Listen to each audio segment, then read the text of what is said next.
అండి సపోటా జ్యూస్ చేద్దాం అనుకుంటున్నా. ఎలా చేయాలో చూపిస్తాను.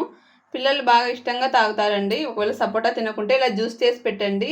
ఇవి బాగా నీట్గా కడిగేసుకోవాలి. ఫస్ట్ నీట్గా కడిగేసుకొని తర్వాత ఇలా చెక్కు తీసుకోవాలండి. మొత్తం నీట్గా నేనైతే మొత్తం బ్యాక్ సైడ్ చెక్క అంతా ఇలా తీసేసాను. ఇలా తీసుకోవాలి మంచిగా. ఇలా తీసుకుంటే బాగుంటుందన్నమాట. ఇలా మొత్తం తీసుకున్నా కదండి. ఇవి మిక్సీ జార్లో తీసేసుకుందాం. ఇప్పుడు మిక్సీ జార్లో వేసేసుకుందాము. ఇలా మిక్సీ గిన్నె తీసేసుకొని దీంట్లో వేసేసుకుందాము. ఇవి సపోటాలు మొత్తం ఇలా వేసేసుకొని చక్కెర కొంచెం వేసుకోండి టేస్ట్ తగ్గట్టు. ఎందుకంటే ఇవి ఆల్రెడీ స్వీట్గా ఉంటాయి కదా. కొంచెం చక్కెర, మెయిన్ వచ్చేసి పాలండి. ఇక్కడ చూసారా మీగడ పాలు. ఇలా మీగడ పాలు తీసుకోండి, చాలా టేస్టీగా ఉంటుంది జ్యూస్ అయితే మాత్రం. మీగడ పాలే తీసుకోండి. నేనైతే కాంచి చల్లార్చుకున్న మీగడ పాలు తీసుకుంటున్నాను. ఇవి కొంచెం వేసేద్దాము. చూసారా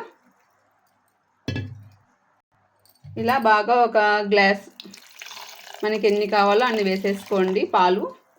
ఇప్పుడు మిక్సీ పడదాము. చూసారా ఇలా మిక్సీ పట్టుకోవాలి.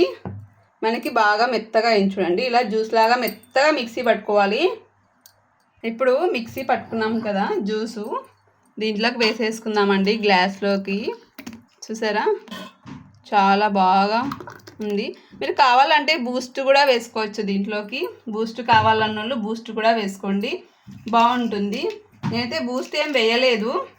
చాలా టేస్టీగా ఉంటుందండి, హెల్దీగా. మనకి బాగా ఎనర్జీ కూడా వస్తుంది పిల్లలకి తాగుతానే. ఇలా కొంచెం బాదం పిస్తా అలా ఉంటే అందరూ డెకరేషన్ చేసుకుంటే బాగా, అంటే పిల్లలకి అట్రాక్టివ్గా కనబడుతుంది అనమాట. చూసారా జ్యూస్ చాలా బాగుంటుంది. ట్రై చేయండి. ఎవరైనా ట్రై చేయకుంటే మాత్రం ఈ వీడియో నచ్చితే లైక్ చేయండి, షేర్ చేయండి. మన ఛానల్ ఎవరైనా కొత్తగా ఉంటే మాత్రం ప్లీజ్ సబ్స్క్రైబ్ చేసుకోండి ఫ్రెండ్స్.